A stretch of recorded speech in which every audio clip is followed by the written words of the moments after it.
100% So nobody wants to give that to Kami. Ashe is off the table, and Nah. So the 3 power picks, Maud, Lulu, and GP. Which ones will fall? So paiN Gaming banned Nidalee in the last game first, and then went for Gangplank Mordekaiser, and they were fine giving Lulu. Looks to me like they want to do exactly the same. KOO Tigers saying that we don't want it as a first pick right now. We want to force you now to ban the Mordekaiser, and then KOO Tigers could potentially go Rek'Sai first pick. We have seen that before, or Kalista would be open.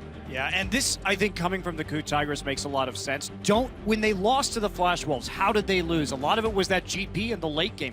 Don't give a power pick over that can single-handedly turn the game on its head. Instead, just ban out as many as you can and have faith that you are going to play the late game better. Mordekaiser is open. As is Kalista. As is Kalista. Yeah. Kalista's So- the first first time Here's not been available. Here's what paiN wants to do. They know by leaving Mordekaiser open, it's going to be picked by the KOO Tigers. I expect them now to run a Kalista lane into it. Double range support can beat Mordekaiser in lane and shut down that 0 to 15 minutes where Mordekaiser really shines and where he has to get that first dragon and start getting out of control. Braum, in my opinion, would not be the pick to do it for paiN Gaming unless they want to run a full kite composition. You still got to get to that late game, though, versus the Mordekaiser. Right, and that's going to be a big problem because the Lulu's already been banned out. Sure, you could take the Braum here, but that may not be enough. And for those of you wondering why the Yasuo is banned by paiN Gaming, in the playoff run that we saw the KOO Tigers go through in Korea, they like to run Malphite Yasuo, huge wombo combo compositions, and it's a dangerous champion to let them have because they build around it so well. So these early picks for paiN Gaming, I'm not convinced. Again, I was expecting them to, they can still take Kalista later, obviously don't have to early lock it with Mordekaiser being there, but look at the picks KOO Tigers are getting. You now have a perma-pushing mid laner with a Nash's Tooth who says, oh, you have a dragon, by the way? Join my lane. We can take this tower. I'm already pushing it in for you. You have a solo laner in Darius who can handle himself in these poke compositions so well as well. And here's the thing that might come in, too, is the Blitzcrank, because Mordekaiser Blitzcrank is an incredibly strong lane in the laning phase. And the way you want to play around Mordekaiser compositions is just sit at the dragon early, set up a ring of wards, grab somebody, kill them immediately, take the dragon, then siege with that AZike. So this is something that may happen. They're waiting a little bit later in the draft. And I've been waiting for this Lissandra to come through. But what is it paiN Gaming you want to do? Are you now going to run a hard engage comp some way? So we get the Kalista. Hey, we got that one at least. Half of what you wanted, Deficio. The problem is just this lane with Kalista Braum, I don't feel like can really kill the Mordekaiser lane, especially not now with Leona in there. The amount of dive pressure, like KOO Tigers are drafted near the perfect Mordekaiser comp because all the picks were available. Let's go through it here. What else do you want in a lane that's perma pushing? You want things that can dive. What it does Elise do the best? She dives towers so effectively. Together with Leona, the amount of CC is insane. And how do you play around that dragon? You create picks with the Leona, does act in a way as a single target CC champion, just like the Blitzcrank does. And one thing is, the other champion that Gorilla's been spamming in solo queue, which surprised me alongside Tom Gedge, tons of Leona games here in Europe. So definitely, he's showing a bit of his hand before going into the quarters. You need wave play if you're paiN Gaming, so Victor is correct in the mid lane.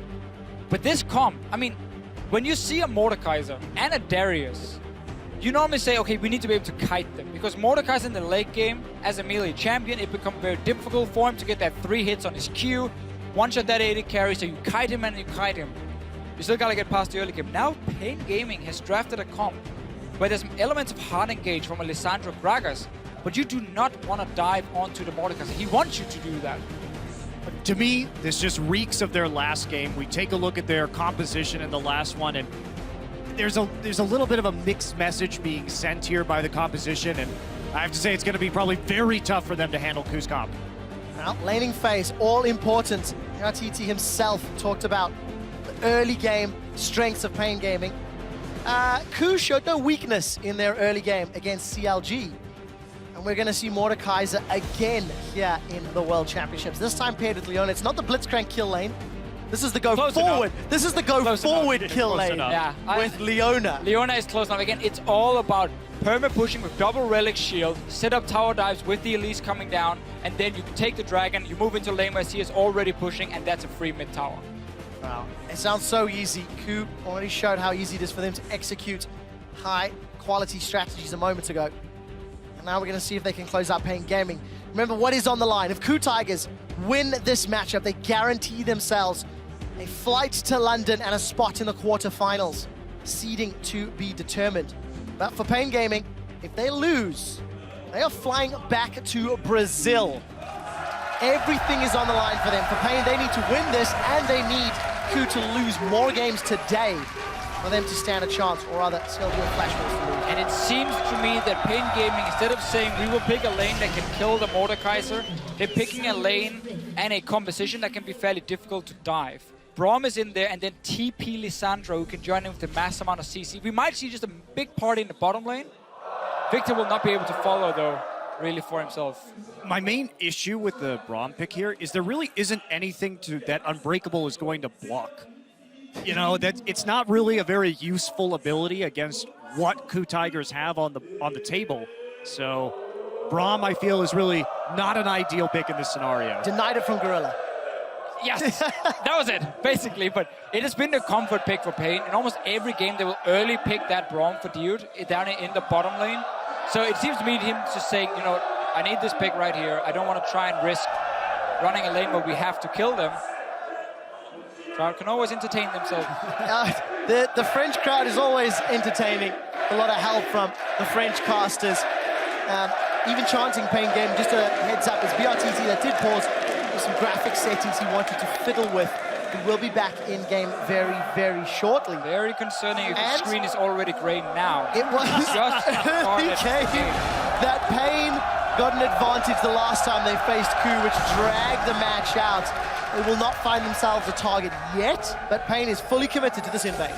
We've seen that about paiN, right? Is that they do have those good early lane swaps. They've been able to make some plays on the map. They seem to understand how to take small advantages in the early game, but when it comes to the jazz part of the game, they're gonna kill the ward. But when it comes to the jazz part of the game where you have to go off the sheet music and make it up as you go along, that's where it's not so. Oh, they got two.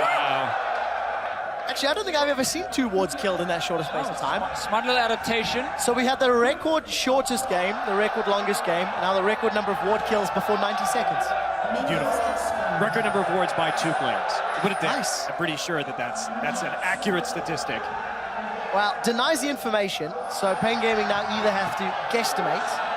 I mean, it's very clear what KOO Tigers is like. Guys, let's get standard lanes, and let's just push it into the tower. So it's very smart. They're sitting there waiting, denying it. So now paiN Gaming has to make the guess, and it will be standard lane. So Darius also gets his lane up top. Obviously not ideal. Sandra is a very good matchup into these melee champions. But we're gonna have to see Milo make plays on the bottom side of the map. The French crowd is still going, just for the record. Wave is never ending. Gromp is picked up there by Dude and BRTT. The Krugs were started by Prey and Gorilla. That was a mistake. Dude got the last hit on the Gromp. Not giving that XP to BRTT.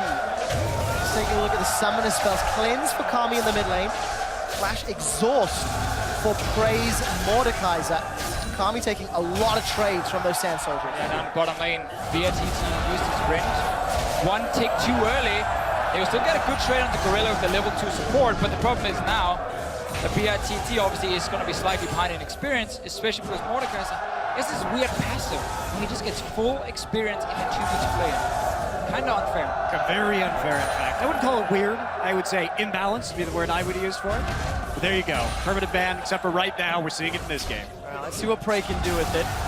Mordekaiser got a couple of wins under his belt. Kami is continually being chunked down. Kuro showing he can play a Zia, and it is a very real threat. This matchup has shifted a little bit after some of their early game nerfs that came in to Victor especially.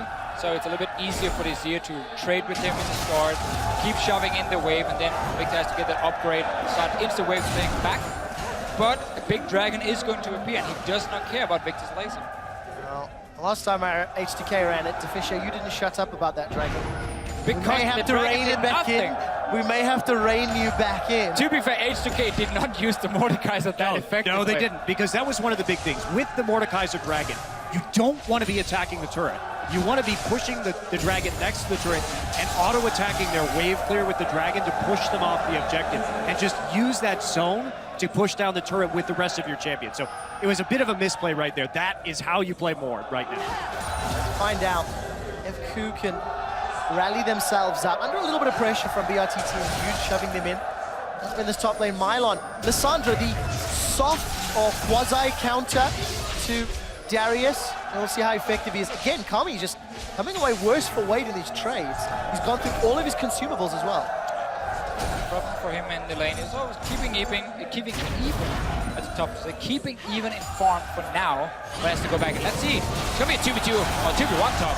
Beautiful apprehend into Cocoon, and it's just so simple. Smeb even gets the kill. 2 games in a row with Darius first play. Yeah, you see Hojin right there using that repel, but realizing that the bleed from Darius is going to stop it. Here's some more fighting in the bottom side. Yude's in trouble. The pop from Prey not going to come down. BRTT and Yude forced to back away.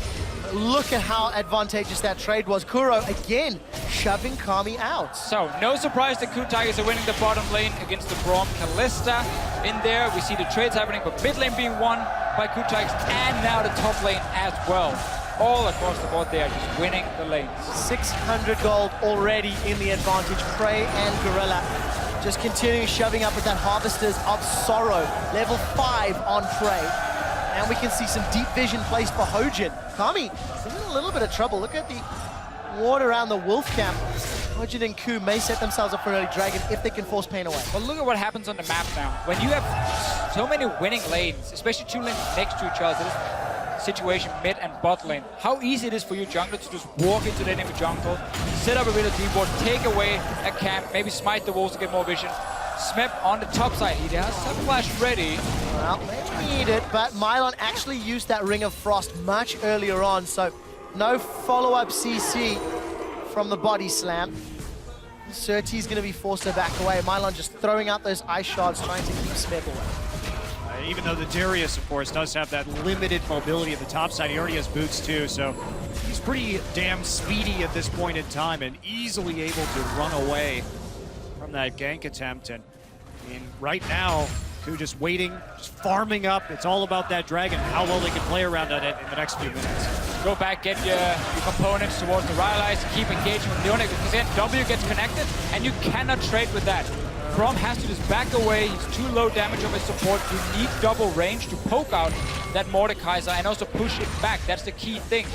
One thing BRTT can do is go Hurricane first, just to try and counter the wave clear coming in, like how fast Mordekaiser can push it back, but his damage with it is just not going to be that great. The problem is while that counters the wave clear, it doesn't offer really anything for the team fights that have to be happening around the dragon, because if he's using Hurricane, he has to hit multiple targets and have to back off the turret right here. And if he hits multiple targets, he's in range of Leona, he's dead. Yeah, Children of the Grave is available for Prey. Gorilla looking for the dive, getting closer to level 6.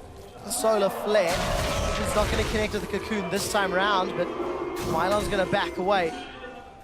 And I like what Hojin is doing, because he knows he doesn't want to dive this early on in the game against a 2v2 lane. So he just keeps getting Smeb ahead, because what's going to happen then is Smeb with his advantage, he's going to take it and bring it to the bottom lane as well with teleport. And suddenly you have a 4-man squad down there for KOO Tigers that's basically unkillable, because they've been winning the lane so much. And then you can start setting up the dives, and then you take the dragon, and then you start going from there. And I like the addition of Azir with this Mordekaiser. It's going to make taking towers so much easier. That Arise with the W, use the soldiers and the dragon to zone everybody away, and counterbalance some of the weaknesses of multi-melee carries. And it's just all KOO Tigers. We're 8 minutes in and they've already got themselves CS advantages on every lane, really. And a gold lead thanks to First Blood. Well, and their farm advantage too, right? Smeb's been doing a great job of holding his own in that top side, turning the First Bloods into an even greater lead. And he goes again. Ooh. Just out of range for the apprehend. The CPITT goes for Cutlass first, so he wants to sustain, he wants more single target damage. Again, the problem is, if you cannot push back the wave, you will be stuck under your tower, and then it's no longer a 2v2 lane. It will be 2v3, 2v4, maybe even 2v5 if Kuro wants to join in and have some fun. And that's where it starts becoming a big, big problem for this Kalista Braum. So, or you just take Dragon for free too, you don't even have to dive at that point. Do that, just push it in, poke him down, kill Surtees. Surtees in so much trouble. He flashes away, followed by the repel. He's going to get him the body slam. Gets caught out, and it's actually one-loss auto attack that secures it. The Glacial Fissure has come down, but it's in fact paiN that's got himself a kill. The teleport followed through from Mylon. They're trying to focus Mylon down, in fact, after TPing in. Gorilla and paiN, they are going to take a turret shot, a second one, and paiN's going to be forced to get out. They almost won. What was a 2v3? Well, Gorilla was actually minion blocked there, so we couldn't actually escape that, but it was Mylon coming down with the teleport, Smeb not willing to follow that one up, so they do trade 1-for-1. But now KOO Tigers with the TP advantage right when they want to take Dragon. And you have early AP now on your Mordekaiser.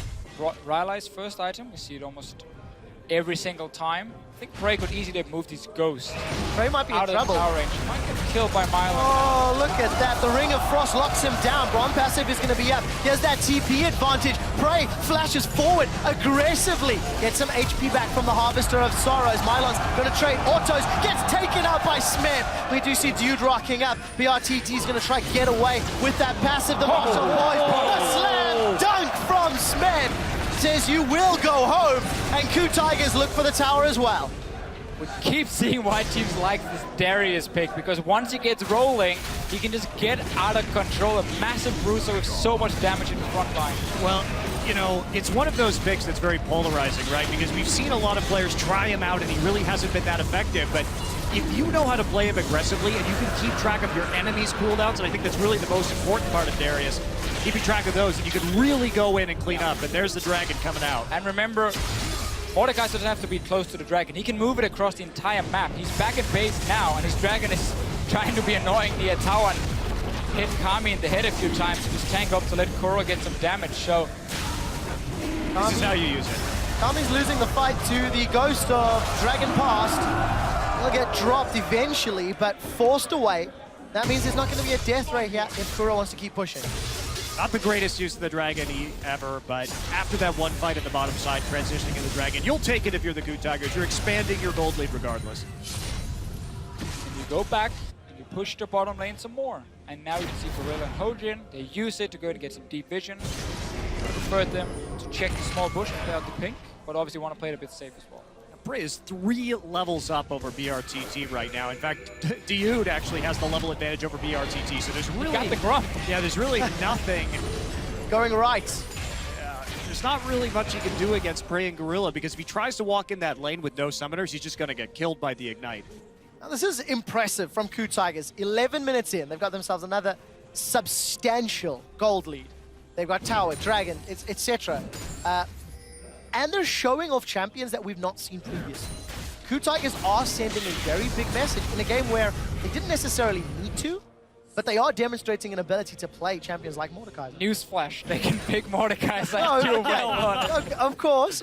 But let's remember that paiN Gaming wanted them to pick the Mordekaiser. They banned Yasuo as the last one. Kuro taking a lot of damage though. Is indeed. Oh, The Grounded Field gets the stun, but the Chaos Storm's already worn out. And Kuro's going to be able to get away. Kami just did not have the AP for that to work. But again, paiN Gaming said to KOO Tigers, we want you to pick Mordekaiser. We could ban it as the last one because Lulu got banned by KOO Tigers. It could then just be standard. All 3 top tier picks are gone. This strategy against it though, I just do not agree with. Picking a bottom lane that's not going to win against the Mordekaiser 2v2. Obviously the plan was to use the Sandra to just camp the bottom lane with TPs over and over and over. But you also gave away Elise. You took the Gragas yourself. Gave away Elise, so there's a stronger early jungle on the side of KOO Tigers, where their composition shines in the early game. So paiN Gaming is giving away too many good picks for KOO Tigers. Surti's down. Caught by a cocoon, and it's just coming apart at the seams. Well, there's a pink ward in the river, so they know it was absolutely free to walk up into that blue buff. They had the timer on it. Now they're really going to be putting the pressure on. Smeb has already pushed out the top lane, so he can just sit here and auto the turret right in mid. That's going to be the mid turret going down in the first tower of the game. And this really just opens up absolutely everything for KOO. Exceptional play for the KOO Tigers. Their decision making, pressure on the map. Smeb 40 CS up, 60 CS for paiN over BRTT. This early pick Braum, as Fisher has highlighted many times, simply just not paying off.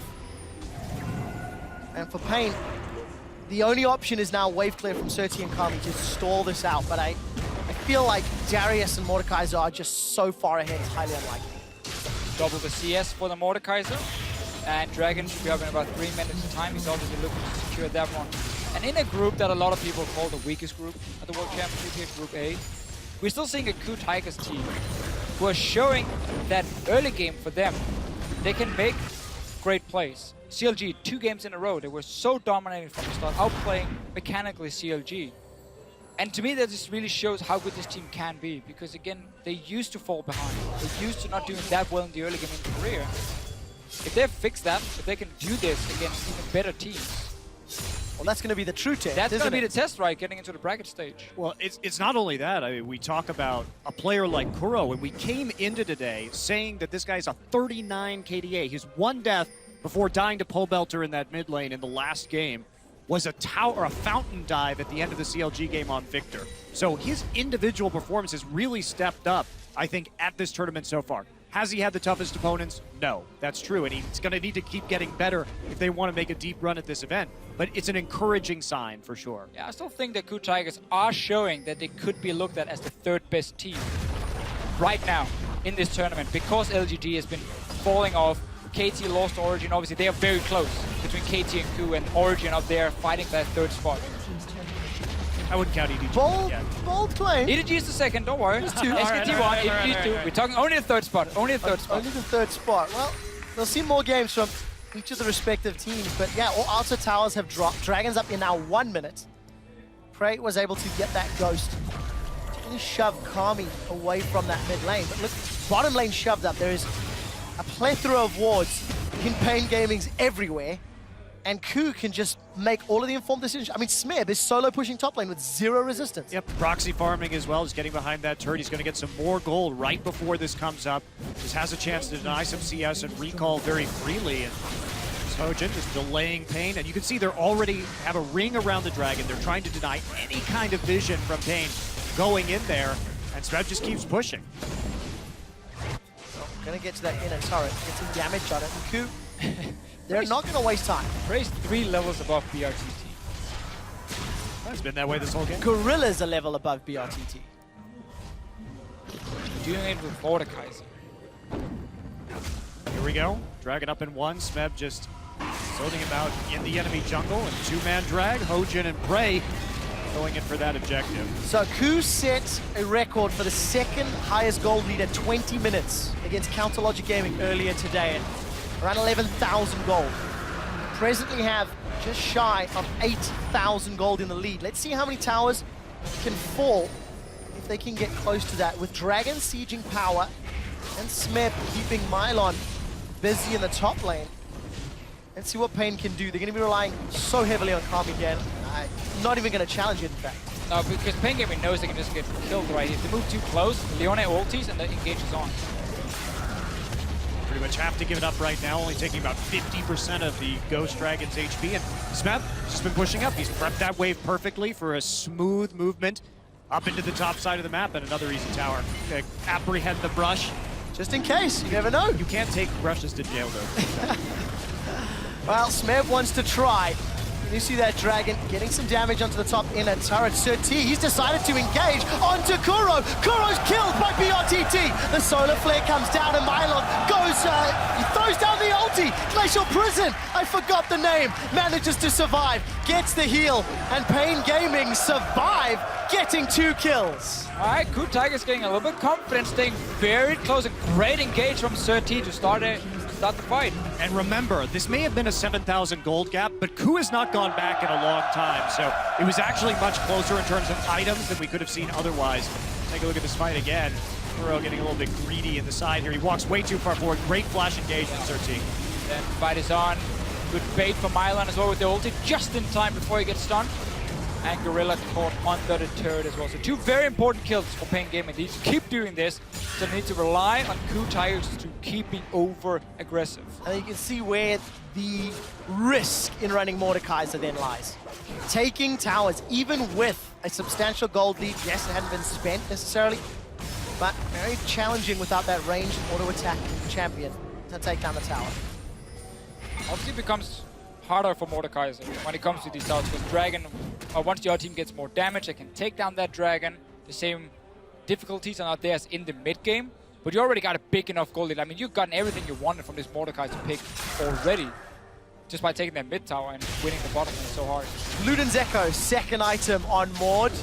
That Mace of Spades is going to hit real hard with all the additional burst and AP. I'm a bit surprised by that. I thought we'd be seeing, of course, the Twin Ghost. It does make hunting down people significantly easier on Mordekaiser, but he's gone for the big power spike, the big burst damage item instead. I mean, if he can make it work, Why not? It should be good. Well, 2-0-2, he's got double the CS of his opposite number. And we see Mylon's in trouble. He throws down, won't even get to throw down the Frozen Tomb, which is the correct name of the ultimate. Certi, explosive cast goes out, but he's cocooned. And it's a double dunk for Smeb and a red buff for KOO. Smeb has been such a monster on this Darius. I mean, it's absolutely ridiculous what he's been able to accomplish both in and out of lane on this champion. No one's been able to kite him effectively. Just has no fear about going in to these team fights and just very patiently waiting for when he knows he can make the play.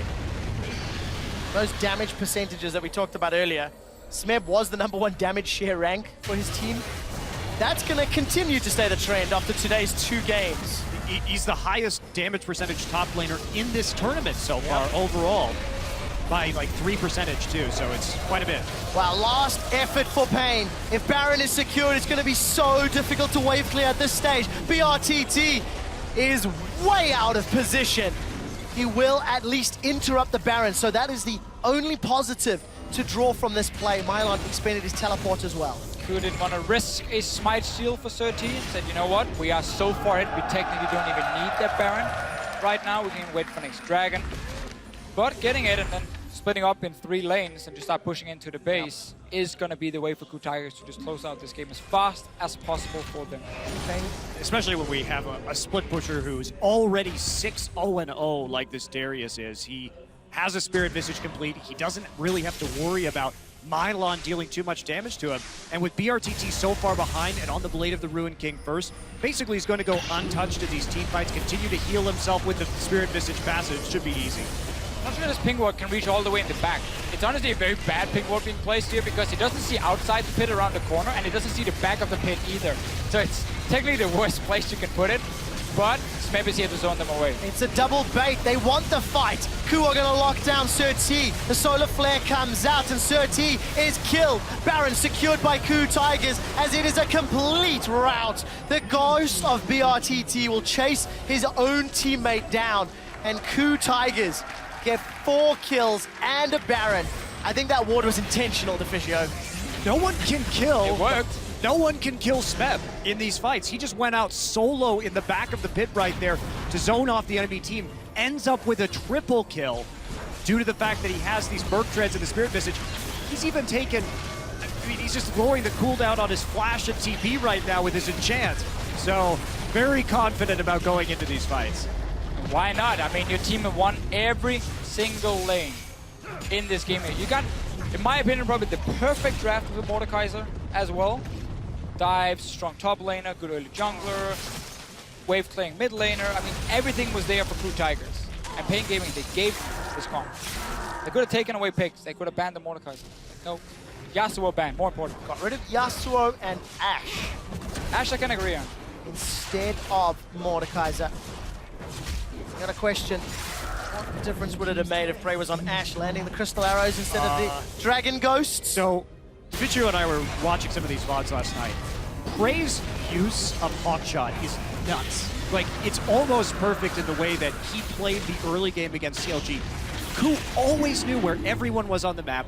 Xmithie was always being seen. His jungle pathing was very well known by the KOO Tigers. So we can look at his impressive arrows. You can say, wow, Prey was hitting all those arrows from the top lane, but what's even more impressive is there is almost no way to surprise them when they're playing that Ashe. And I think that went a little bit overlooked. Yeah, probably could talk about that Hawk shot for about 2 hours, I think, at least, because he's so spot on with it.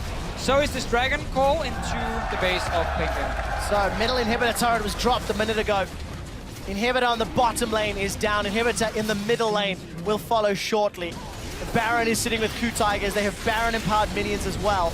paiN did have a solitary tower kill. If they are unable, well, when paiN Gaming lose this game, They will be out of the 2015 World Championships, and Gorilla's gone in. He manages to stun BRTT, but BRTT managed to flash away. KOO gets the first kill of the final fight, and Gorilla will lose his life. We just see a Nexus turret falling as paiN continues to throw out the spells. Mylon is going to use the Frozen Tomb as Smeb goes very aggressive. The gravity field is down and Smeb's got a ton of stacks in him. The rend will not be enough. The Nexus is being focused after 24 minutes. KOO Tigers will be looking to close out two of the shortest games. Not sure they can. And they will be forced away for the time being. Fisher, there are super minions on the way in, and KOO are playing real confident. 24.5 minutes, look at this. Baron Empowered minions still coming in. And we see KOO, he finds himself a kill onto Mylon. The repel back from Hojin keeps him alive. The Nexus is being focused, and KOO Tigers have punched their ticket to the quarterfinals in London. Another impressive performance by KOO. After that loss to Flash Wolves, they come back. They have 3 incredibly decisive games, back to back to back, and they just look just insanely strong. That one loss, I think, really galvanized their performance, helped them move forward in this tournament, and they've just kept on rolling. And I think it's important to highlight that. The loss to Flash Wolves was a tough loss. It was a long game. There's a lot of debate and discussion around picks and bans and play style, etc. But the last time that happened to KOO internationally, they crumbled. They've done the exact opposite. They have come back looking more refined, sharper, more intelligent, and more determined to just crush the rest of this group. And they played Time Catch. That was pretty great. I loved it. And I think it's worth talking about that too, because if we look at IEM, if we, in Korea, if we look at the spring finals, when they got into a high pressure match, either internationally or even domestically in the finals against SKT, they mentally crumbled. And you can tell when KOO is tilting, because what happens is Hojin starts repeatedly ganking top lane for no reason. It's a very weird tell from the KOO Tigers, where there's not a lot of kill pressure, and Smeb is the shot caller, and you're like,